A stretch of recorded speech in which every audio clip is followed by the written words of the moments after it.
If you want to create routines on Samsung Galaxy A27, first of all, we need to open the settings.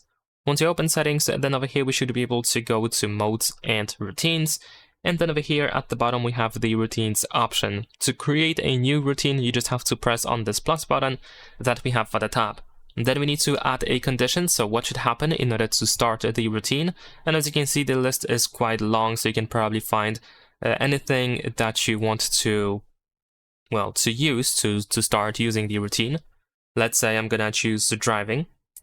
And besides that, we can also choose what should happen when that condition is met. So we can go over here and then you can decide what should happen. So let's say if I start driving, I can use effects over here and I can make my phone beep once, for example, right? This is just an example, of course. And if you want to, you can keep adding more and more actions, so multiple things can happen at the same time. And also you can add multiple conditions if you want to. You can also make the routine temporary. So for example, you can run it only once.